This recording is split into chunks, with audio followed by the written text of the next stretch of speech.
Hello बच्चों, आज हम लोग स्टार्ट करने वाले हैं वो प्रोबेबिलिटी जो 12th क्लास में है। और कुछ टॉपिक्स इससे हट गए हैं, लेकिन कुछ टॉपिक हैं जो अभी भी हैं सीबीएसई में और आईएससी में, और जो काफ़ी इंपॉर्टेंट भी है। तो हमें ये देखना चाहिए कि सॉल्व कैसे होता है, इसमें लॉजिक क्या है। तो बच्चों, आप लोग लॉजिक पे ध्यान देना कि इसमें करते क्या हैं, और कुछ फार्मूला बेस्ड भी होते हैं, तो हमें फार्मूले पे भी ध्यान देना पड़ेगा कि फार्मूले में फिट कैसे करते हैं, right. Event A event B को कैसे फिट करते हैं फार्मूले में, और कभी कभी वेन डायग्राम की भी ज़रूरत होती है। तो आप लोगों को वेन डायग्राम पहले भी किया होगा आप लोगों ने, तो ये दोबारा मिलेगा अभी भी। ठीक है बच्चों, तो सबसे पहले मैं आपको बताने वाला हूँ कंडीशनल प्रोबेबिलिटी।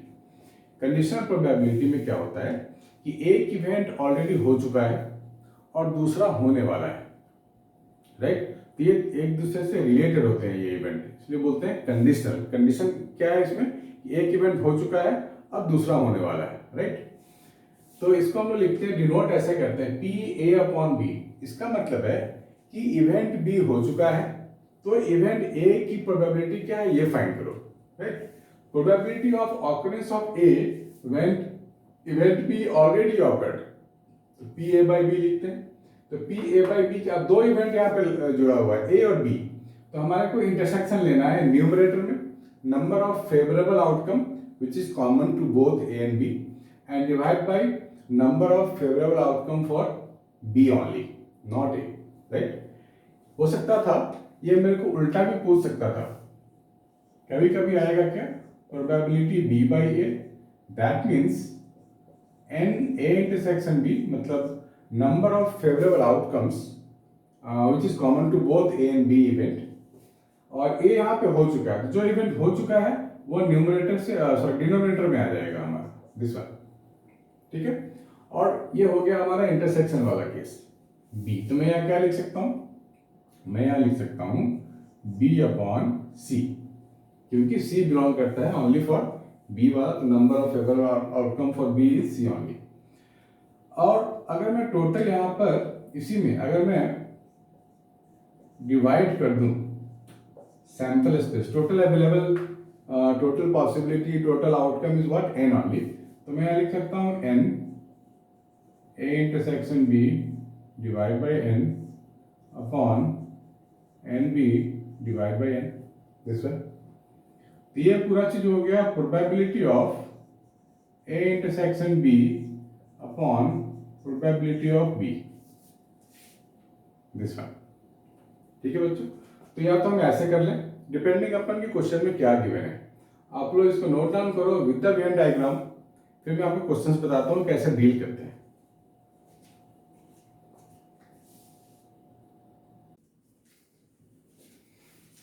हाँ बच्चों, एक क्वेश्चन करके देखते हैं हम लोग कि कंडीशनल प्रोबेबिलिटी में how to write the things.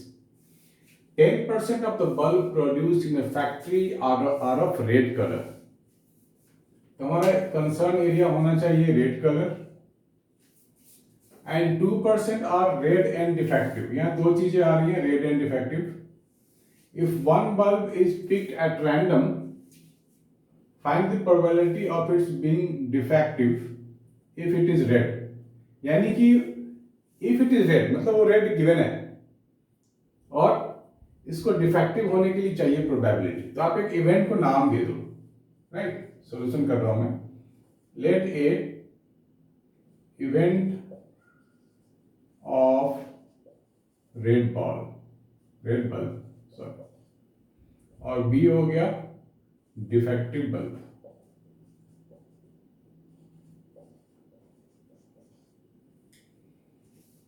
ठीक है, तो प्रोबेबिलिटी ऑफ ए 10% हो गया, 10 by 100 दैट मीन 0.1, और 2% का red and defective, that means probability of A intersection B is 2%, 0.02 हो गया। नाउ अब डिफेक्टिव के लिए काम करना है, if it is given that the bulb is red, that means मैं ये काम करूंगा ना B by A, so probability A intersection B upon P A. A intersection means 0.02, P is 0.1, ये क्या आएगा बच्चों 0.2। ठीक है बच्चों, है ना इजी। अब इसको नोट डाउन करो, इसको लैंग्वेज को पहचानना होता है तो आप इसको प्रैक्टिस करो, बार बार देखो, और ऐसे में क्वेश्चंस और भी देने वाला हूं, उसको नोट डाउन करो बच्चों।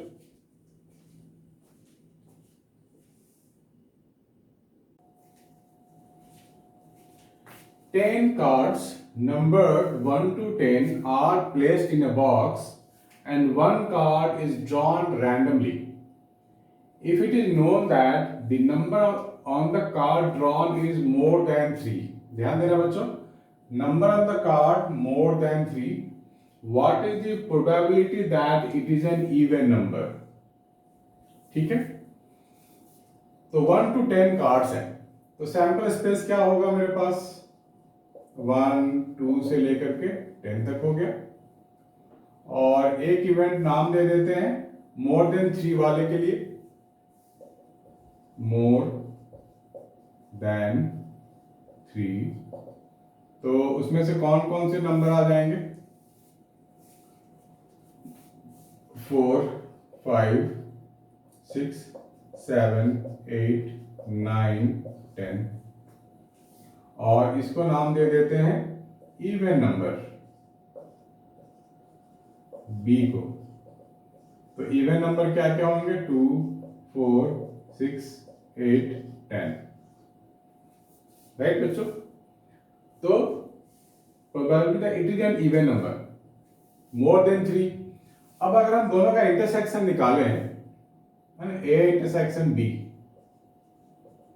तो कुछ आएगा हमारे पास 2 मैच नहीं कर रहा है, 4 मैच कर रहा है, दोनों में कॉमन है, 6 भी कॉमन है, 8 कॉमन है और 10 कॉमन है। ठीक है, अब फाइंड क्या करनी है हमारे को, उसे भी डिफाइन करना पड़ेगा, probability. What is the probability that it is an even number, मतलब ए के लिए काम करना है मुझे, जबकि बी हो चुका है more than 3, sorry, more than 3.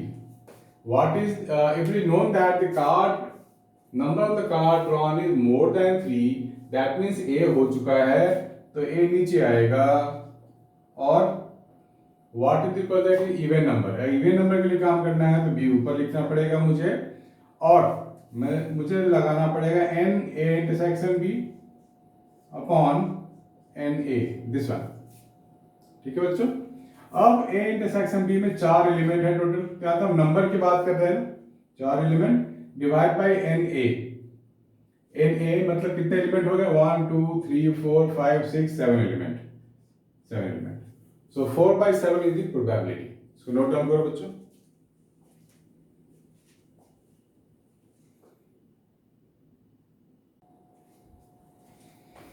Hello बच्चों, let's do the third question. 2 coins are tossed once, एक ही बार टॉस किया गया है, find P E by F if E tail appears at least on 1 coin। ठीक है, F क्या है, at least 1 coin shows head। तो बच्चों सबसे पहले हमारे को सैंपल स्पेस यानी कि मैक्सिमम पॉसिबल आउटकम लिखनी चाहिए। 2 coin टॉस, तो क्या क्या पॉसिबिलिटी हो सकती है, हो सकता है एक पे हेड आए दूसरे पे टेल आ जाए, पहले पे हेड दूसरे पे टेल, या नहीं तो पहला टेल दूसरा हेड, या नहीं तो दोनों हेड, या नहीं तो दोनों टेल, ये पॉसिबिलिटीज है। ठीक है, अब इवेंट ई को भी डिफाइन कर लेते हैं। Tail appears at least on 1 coin, मतलब एक पे तो टेल आना ही चाहिए, दूसरे पे कोई बाउंड्री नहीं है, कोई बाउंडेशन नहीं है, दूसरा में कुछ भी आ सकता है। एक पे टेल हो सकता है दूसरे वाले पे हेड आ गया होगा, एक में टेल हो सकता है दूसरे वाले में भी टेल आ गया होगा, राइट। हो सकता है पहले वाले में हेड हो दूसरे में टेल हो, एक में एक टेल तो होनी चाहिए एटलीस्ट ऑन 1 coin। तो ये 3 पॉसिबिलिटी हो गई। ठीक है, और तो कोई पॉसिबिलिटी हो नहीं सकती। एफ के लिए क्या लिखें, एटलीस्ट 1 coin shows हेड, एक पे तो हेड है ही, अगर एक पे पहले पे हेड आ जाए, दूसरे में टेल, टेल हेड, या हो सकता है दोनों ही हेड हो जाए, एटलीस्ट वन पॉइंट, सो एक हेड तो आएगा ही आएगा। अब क्या करना है बच्चों, ई इंटरसेक्शन एफ निकाल लेते हैं, राइट। इंटरसेक्शन तो हमें निकालना ही होता है। एच टी मैच कर गया, टी एच भी मैच कर गया, बस ये दो है। हमारे को काम क्या करना है, P E upon F find करनी है। So P E intersection F upon P F, ठीक है बच्चों। तो अलग से हम लोग फाइंड कर लें पी एफ। एफ में कितने इवेंट है, 1 2 3, टोटल सैंपल स्पेस है 1 2 3 4, तो क्या लिखे हम लोग 3/4। ई इंटरसेक्शन एफ 2 है, ठीक है, और टोटल हमारे पास 4 है। So P E intersection F 2/4 यानी 1/2, 2/4 ही रहने देते हैं। यहाँ सिंपली जस्ट यहाँ पे आप रिप्लेस कर दो वैल्यूज, 2/4 3/4, तो मुझे क्या मिलेगा 2/3। दैट्स इट, है ना, इजी। थोड़ा सा आपको सोचना है, सैंपल स्पेस इंडिविजुअल इवेंट, ये अगर हो गया तो ये तो बहुत ही आसानी से आपको मालूम हो जाएगा कि इंटरसेक्शन क्या है दोनों का। ठीक है बच्चों, please note it down.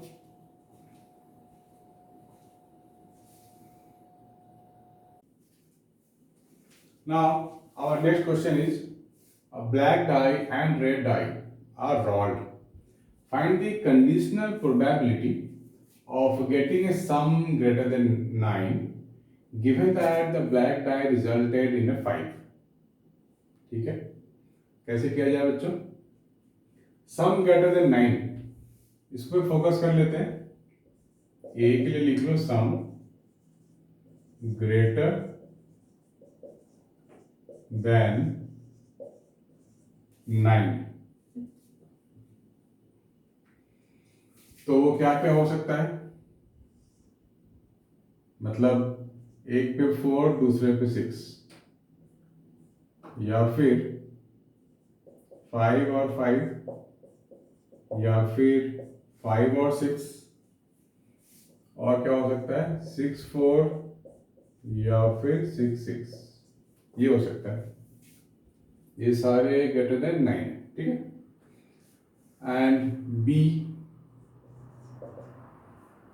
Black dye में 5 ही आएगा बोल रहा है, ब्लैक डाई 5, मतलब आप 5 एक आउटकम फिक्स कर दो, बाकी ये दूसरा तो कुछ भी हो सकता है, दूसरे पे तो कोई बाउंडेशन नहीं है। तो मैं क्या क्या लिख सकता हूँ, 5,1 5,2 5,3 5,4 5,6, दिस वन, ये हो गया। अब इनका इंटरसेक्शन निकाल लेते हैं, ए इंटरसेक्शन बी। 5,1 है, नहीं है, 5,2 है, नहीं है, 5,3 नहीं है, 5,4 नहीं है, यहाँ 5,5 भी हो गया, 5,5 5,5 है, और 5,6 भी है। ठीक है बच्चों, तो ये आ गया। अब क्या करें, प्रोबेबिलिटी ऑफ ग्रेटर देन 9, मतलब ए के लिए काम करना है, बी का कंडीशन गिवन है, ठीक है। तो हम लोग क्या लिख सकते हैं, प्रोबेबिलिटी, ये तो नंबर ऑफ इवेंट यहाँ पे सिर्फ 2 हो गए, तो एन लिख सकते हैं हम लोग, A intersection B upon n B, ये तो सिर्फ 2 है तो 2, और बी वाले कितने, 1 2 3 4 5 6, 2/6 यानी 1/3, है ना आसान बच्चों, प्लीज नोट इट डाउन।